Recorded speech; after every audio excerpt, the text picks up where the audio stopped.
Capítulo 358. Em uma luxuosa carruagem saindo da vila do Conde Hall, Luke estava conversando com Madame Mary sobre os ilustres convidados, como o presidente do Conselho Nacional de Poluição Atmosférica e chefe do Serviço Nacional de Meteorologia, Sir Darcy Shaw, ou o membro do Conselho Nacional de Poluição Atmosférica e presidente da Sociedade Real de Meteorologia, membro do Parlamento da Câmara dos Comuns, Sr. Cave, ou o diretor responsável e renomado médico da saúde de Midshire, Sr. Hoxley. Eles eram todos figuras influentes no governo e na família real ou no parlamento.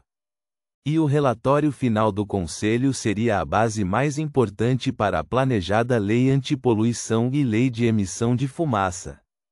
A companhia Coin, especializada em antracito e carvão, estava tentando promover e agilizar o desenvolvimento, impedindo concorrentes mais antigos, porém maiores, de lidar com as mudanças.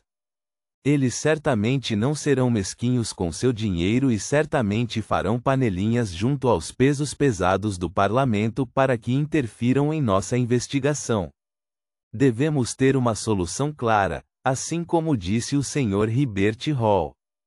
Temos de agarrar a opinião pública e deixar que os jornais e revistas repitam os horrores da poluição provocada pelo fumo. Luke era um gestor sênior da Coin, um assistente-chave da principal acionista e controladora da Coin, Mary, e ele próprio era bastante capaz.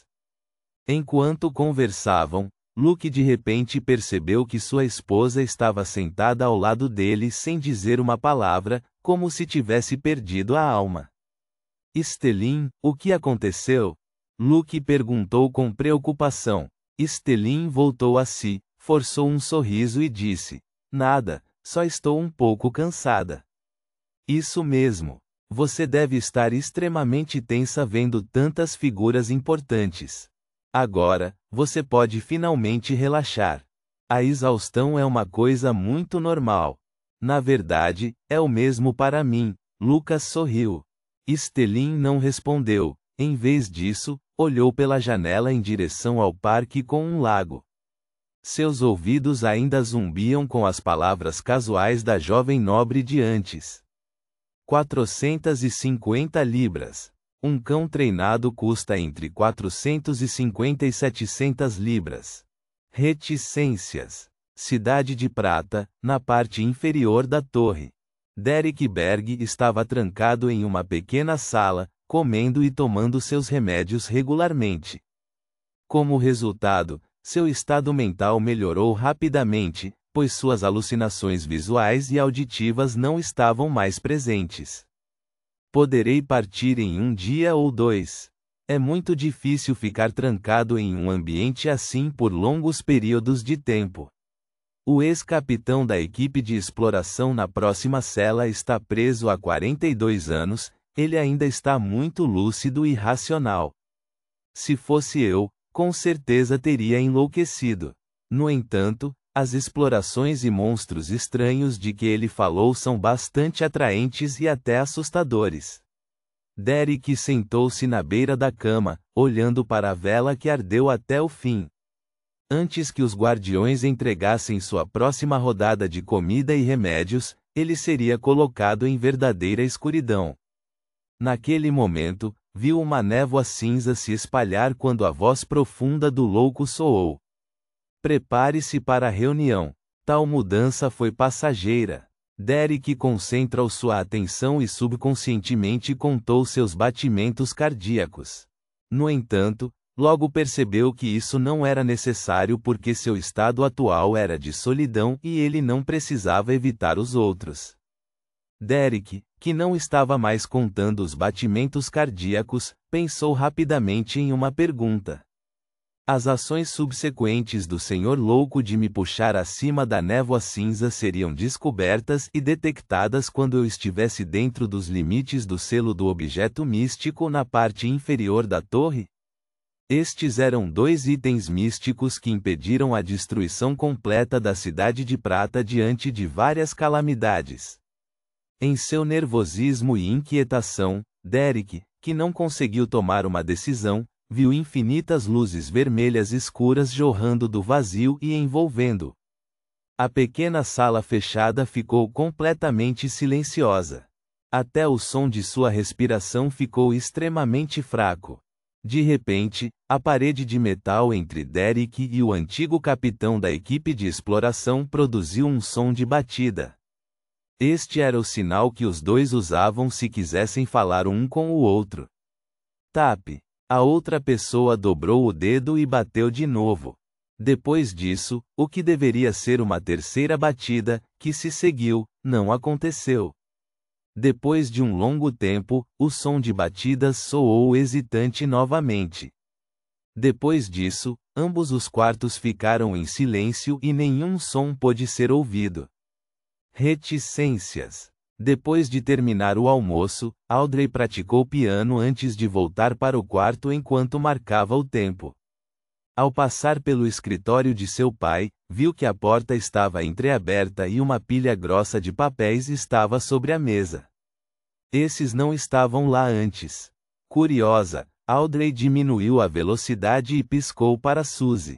Como espectadora, Suzy muitas vezes precisava apenas de uma pequena dica para entender o que sua dona queria que ela fizesse. Claro, ela também ocasionalmente fingia que não entendia, apenas desejando ficar parada. Suzy, que havia recebido o sinal, trotou silenciosamente para o escritório, depois esticou as patas dianteiras, colocou-as na beirada da mesa e ficou de pé. Ela olhou rapidamente para a primeira página da pilha de documentos, voltou para o lado de Audrey e disse em voz baixa: pesquisa das condições de vida em todos os níveis no Burgo Leste, na área das docas e no distrito industrial. Audrey, o que essas palavras significam? Pesquisa das condições de vida em todos os níveis no Burgo Leste, na área das docas e no distrito industrial. Por que papai de repente encomendou esta pesquisa? Não me lembro de ter mencionado nada sobre isso para ele. Audrey estava confusa e não se preocupou em responder à pergunta de Suzy. Ela olhou em volta e, vendo que os criados estavam em seus postos e não prestando atenção especial a ela, levantou a cabeça um pouco e calmamente se virou para entrar no escritório do Conde Hall. Na mesa, Audrey olhou para o relatório e viu que o título era exatamente como Suzy havia descrito. HMM é um documento digitado por uma máquina de escrever. O investigador é um repórter chamado Mike Joseph. Há o emblema sagrado da deusa no fundo. Isso foi encomendado pela Igreja da Deusa? Mas por que o pai recebeu uma cópia? O pai é um crente da deusa, e a igreja quer que ele forneça algum apoio neste assunto. Isso é bom. Audrey fez um julgamento preliminar. Ela havia originalmente pensado em contratar outras pessoas para fazer uma investigação semelhante, mas sentiu que isso não estava de acordo com sua intenção de orientar outras pessoas nos bastidores. Era muito fácil ser notada e não mais ser ignorada pelos outros nobres, portanto, ela estava hesitante. Audrey pegou o arquivo e o folheou. Ela descobriu que Mike Joseph não era o único a fazer reportagens sobre o Burgo Leste, a área das docas e o distrito industrial.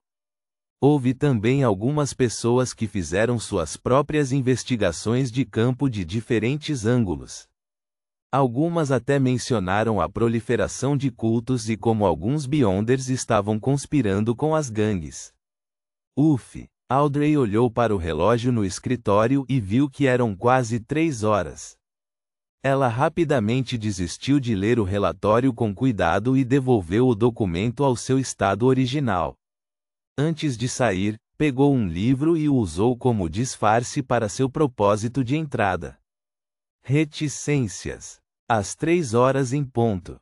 Enquanto o carrilhão do relógio suspenso ainda reverberava pelo ar, Audrey já havia aparecido dentro do majestoso palácio através da luz vermelha escura e ilusória, e se viu ao lado da antiga mesa comprida.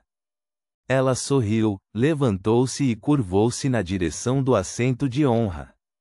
Boa tarde, Senhor Louco Tio. Tendo recebido um leve aceno de cabeça em resposta, ela cumprimentou, respectivamente, o enforcado, o mundo e companhia. Ela notou com atenção que o sol parecia um pouco inquieto. Com o que você está preocupado? Perguntou Audrey. Isso poupou a necessidade de Klein falar, tendo notado também que o jovem sol não parecia bem. Entrando neste espaço misterioso com antecedência, ele arrumou os itens sobre a mesa, jogando-os em um canto junto com o apito de cobre de Azik, o frasco de veneno biológico, o apito de cobre do episcopado luminoso e outras coisas. Ele então os cobriu com uma espessa névoa. Atualmente, havia apenas a carta do Imperador das Trevas na mesa diante dele. Este era um item que combinava com a identidade do louco. Derek não escondeu nada e imediatamente contou sua simulação bem-sucedida, e como ele foi enviado para o fundo da torre para ser isolado para tratamento. Finalmente, ele perguntou, Honorável Senhor Louco, esse item místico detectará minha participação no clube de tarô? Como eu saberia? Eu nem sei o que é. No entanto, atualmente não há forças estranhas ou poderosas tentando invadir. Mesmo o eterno sol ardente e o verdadeiro Criador não conseguiram encontrar este lugar. Klein bateu seu dedo na borda da longa mesa de bronze e respondeu de forma relaxada, de um modo geral, não faria descobertas. Mas alguns itens místicos possuem efeitos especiais. Vendo que o Senhor Louco havia dado uma resposta afirmativa, Derek ficou imediatamente aliviado. Ele concisamente reconheceu e disse, também não tenho certeza de seus efeitos especiais. É um dos maiores segredos da Cidade de Prata. Nesse ponto, ele de repente pensou no que o ex-capitão da equipe de exploração havia lhe dito. Ele deixou escapar uma pergunta. Algum de vocês já ouviu falar de uma pessoa chamada Amon? Amon. Após um momento de reflexão, Klein lembrou-se da origem da familiaridade. Mas ele não respondeu com pressa. Em vez disso, ele olhou para o enforcado, sabendo muito bem que este membro de nível médio da Igreja do Senhor das Tempestades também conhecia Amon, e talvez soubesse ainda mais do que ele. Da mesma forma, Audrey também olhou para o enforcado. Ela também tinha ouvido o nome dele da última vez. Force ouvia com uma expressão impassível, sentindo que as coisas discutidas aqui estavam sempre fora do escopo de seu conhecimento. Alger franziu a testa e perguntou confuso, você encontrou um homem que se autodenominava Amon enquanto explorava os arredores da Cidade de Prata? Ou talvez você tenha descoberto registros relacionados? Derek assentiu seriamente e disse, sim, 42 anos atrás, uma equipe exploratória encontrou um homem que afirmava ser Amon nas profundezas da escuridão. Depois que voltaram para a Cidade de Prata, eles perderam o controle um após o outro. Apenas um deles restou, e ele foi preso no fundo da torre, na cela ao lado da minha. Talvez ele também tenha enlouquecido e isso foi apenas uma invenção de sua imaginação. Force, com uma vasta experiência em criação de romances, postulou um palpite. Alger olhou para o senhor louco que estava sentado na ponta da mesa. Ao vê-lo parecer sério e sem expressar nada, ele disse corajosamente, a imaginação é uma possibilidade, mas não se deve imaginar o nome Amon sem motivo. Ele virou a cabeça para o sol e disse, na quarta época, cerca de 1500 anos atrás, no reino em que vivemos, havia uma família com poderes estranhos. Eles pertenciam à dinastia Tudor e seu sobrenome era Amon. Mesmo em uma era com numerosos Beyonders de alta sequência, o sobrenome do clã era um tabu. Ponto.